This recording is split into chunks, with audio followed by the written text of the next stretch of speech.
हमारे जीवन में दैनिक कार्य, अल्पकालीन कार्य और दीर्घकालीन कार्य बहुत से होते हैं जिन्हें हमें करना होता है, जिनमें हम सफलता चाहते हैं।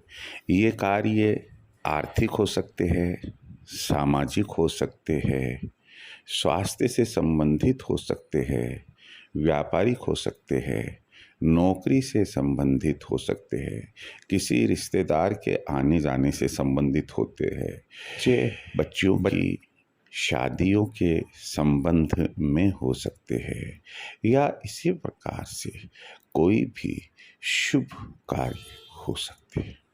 ये बात मैं आज आपको कार्यों की प्रकृति, कार्यों के प्रकार, इनके बारे में क्यों कह रहा हूँ, उसके पीछे लॉजिक है। आज का हर परिवार किसी न किसी समस्या से जूझ रहा है, चाहे वह समस्या आर्थिक संकट के रूप में हो, परिवार में किसी व्यक्ति सदस्य के लंबे समय से बीमारी से संबंधित हो, मकान के लोन, गाड़ी के लोन, व्यापार के लोन, इनसे संबंधित हो, व्यापार में टर्नओवर कम रहता है, ऐसी कोई समस्या हो, नौकरी जहाँ करते हैं वहाँ कोऑर्डिनेशन दूसरे कर्मचारियों, अधिकारियों से नहीं हो पाता है, उससे संबंधित हो, या अन्य और कोई समस्या हो।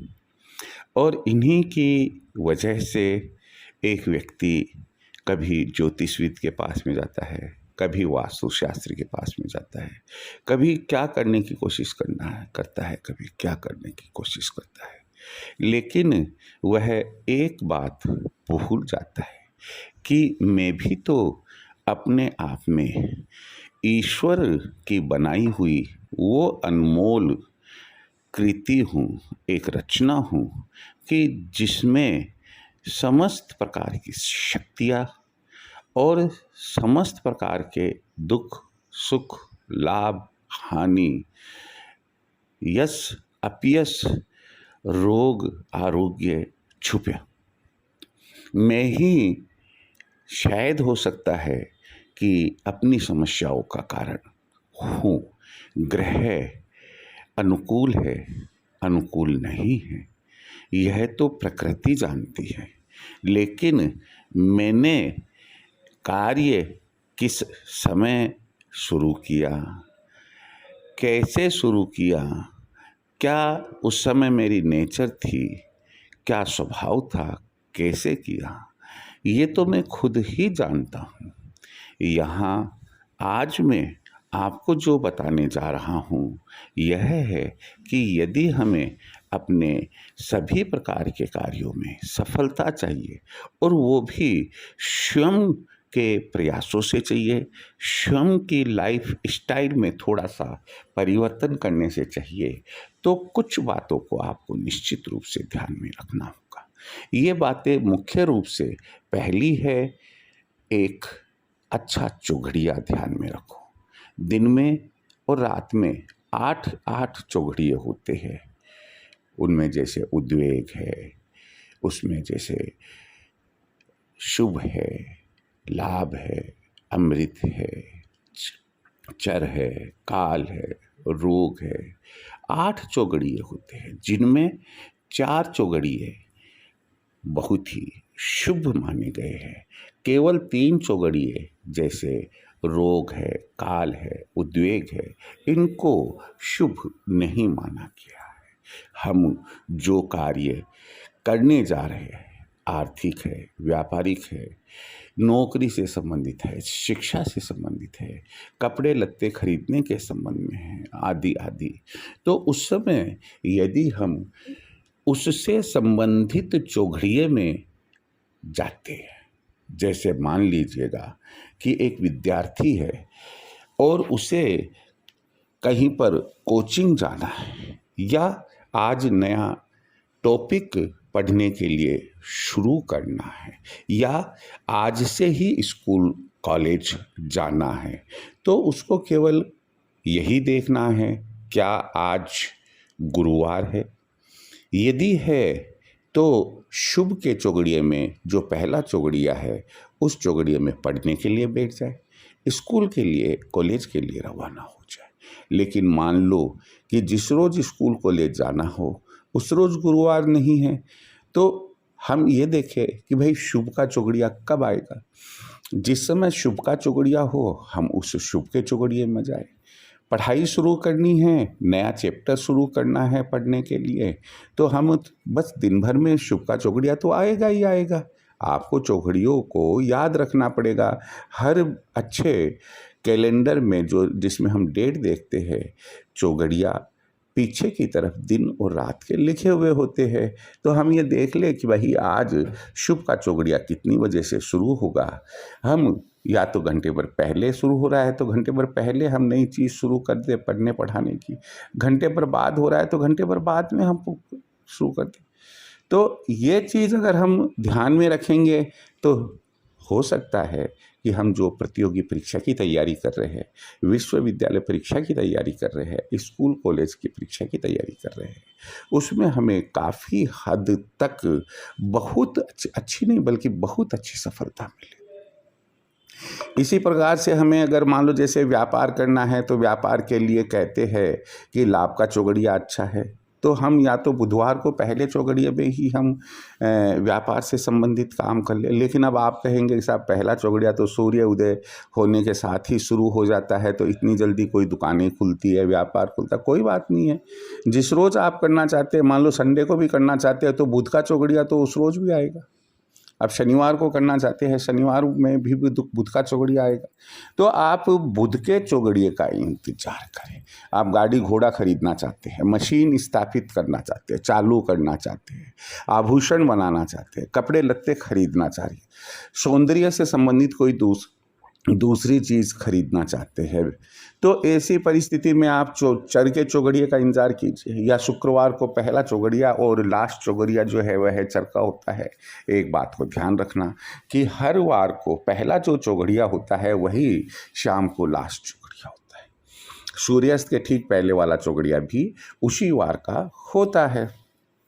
अब हम चलते हैं कि मान लीजिएगा कि आपको कोई ऐसा कार्य करना है कि जिसमें आपका शुभ का चौगड़िया काम नहीं आ रहा, लाभ का चौगड़िया काम नहीं आ रहा, चर का चौगड़िया काम नहीं आ रहा है, तो ऐसी परिस्थिति के अंदर अगर आपको कोई काम शुरू करना है और जल्दी करना है, तो ऐसी परिस्थिति में अमृत का चौगड़िया सभी कामों के लिए श्रेष्ठ माना गया है। अमृत का चौगड़िया सोमवार का होता है प्रथम चौगड़िया, लेकिन रोजाना ही अमृत चौगड़िया आता है। आप जब असमंजस में पड़ जाए कि ये काम तो सर ने हमें अपने वीडियो में बताया ही नहीं था, तो ऐसी परिस्थिति के अंदर आप अमृत का चौगड़िया काम में ले सकते हैं, जो कि सभी कार्यों के लिए श्रेष्ठ माना गया। तो फिर हम क्या करें, छोड़े क्या? कोई भी काम हो, उद्वेग के चौगड़िए में कोशिश करे कि शुरू ना करें,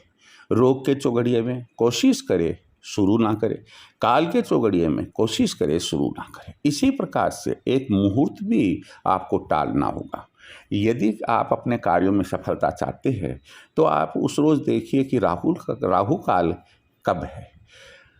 हर रोज राहु काल का समय बदलता रहता है, तो आप ये देखिए कि संडे को राहु काल कब आता है, मंडे को, ट्यूसडे को, ऐसे करके सैटरडे तक राहु काल क्या रहता है। आप यह याद थोड़े दिन सोचेंगे, याद हो जाएगा। आप राहु काल में कम से कम यात्रा तो ना करें और ना ही कोई ऐसा कार्य करें कि जिससे बहुत अच्छा लाभ होने वाला था, लेकिन राहु काल में करने से वह लाभ आपका नहीं होगा। लड़के लड़कियों का संबंध है, अपने रिश्तेदारों से बातचीत करनी है या कोई मेजर डिसीजन लेना है, तो राहु काल को टालना होगा, अर्थात उसको छोड़कर ही करना होगा। दूसरी बात जो मैं बहुत ही महत्वपूर्ण है, शायद आजकल तो अधिकांश लोग जानते हैं कि स्वर विज्ञान को भी आपको ध्यान में रखना पड़ेगा। आपने चौगड़िया अच्छा ले लिया, लेकिन अगर आपने स्वर विज्ञान को ध्यान में रखा नहीं रखा। स्वर विज्ञान का मतलब है कि हमारे नाक के दो छेद है, एक राइट हैंड साइड में है, एक लेफ्ट हैंड साइड में है। राइट हैंड साइड वाला जो छेद है उसमें से श्वास का आना जाना, और जो लेफ्ट हैंड साइड वाला छेद है उसमें से श्वास का आना जाना, दोनों में एक साथ एक गति से श्वास आता जाता नहीं है। बाएं तरफ वाले को हम सूर्य नासिका कहते हैं, दाहिनी तरफ वाले को सूर्य नासिका कहते हैं, और बाईं तरफ वाले को चंद्र नासिका कहते हैं। जब हम घर से बाहर किसी कार्य के लिए जा रहे हैं, रवाना हो रहे हैं, तो उस समय हम यह देखें कि हमारी नासिका कौन सी चल रही है। थोड़े दिन आदत पड़ जाएगी, थोड़े दिन में कि आपको मालूम पड़ने लग जाएगा कि मेरी नासिका को, एक नाक को थोड़ा सा बंद कर ले, श्वास को ले छोड़े, फिर दूसरे नाक को बंद कर ले, श्वास को ले छोड़े, और जिसमें से सरलता से आ जा रहा है वही आपकी नासिका चल रही है। जो नासिका आपकी चल रही है उसी नासिका से मेन गेट का हैंडल पकड़कर मेन गेट को खोले, और उसी साइड का, जैसे दाहिनी नासिका चल रही है तो दाहिने हाथ से मेन गेट को खोले और दाहिना पांव ही आप अपने घर के बाहर निकालें। तो दूसरी बात जो है वह यह आपको ध्यान में रखने की है कि कार्य में सफलता के लिए हम स्वर को साध कर भी निकलेंगे ताकि हमें कार्य में सफलता मिले।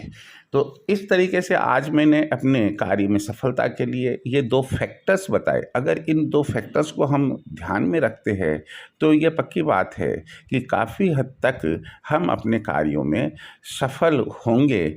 और जो आज का जो मानसिक तनाव वाली एक बीमारी चल रही है परिवारों के अंदर, जिसे देखो, छोटा सा बच्चा है मैं टेंस में हूँ, बड़ा बुजुर्ग है वो कहता है टेंस में हूँ, युवा लोग हैं नई नई शादी हुई उनको टेंस हो जाता है। तो ये जो तनाव से मुक्त होना है, तनाव रहित अगर जीवन जीना है तो मेरी इन 2 बातों को आप ध्यान में रखिए। ईश्वर पर विश्वास रखिए। श्रद्धा और विश्वास पर दुनिया टिकी हुई है कि अगर हम इन दोनों बातों को ध्यान में रखेंगे तो हम तनाव मुक्त भी होंगे और एक सुखी व स्वस्थ जीवन भी जिएंगे।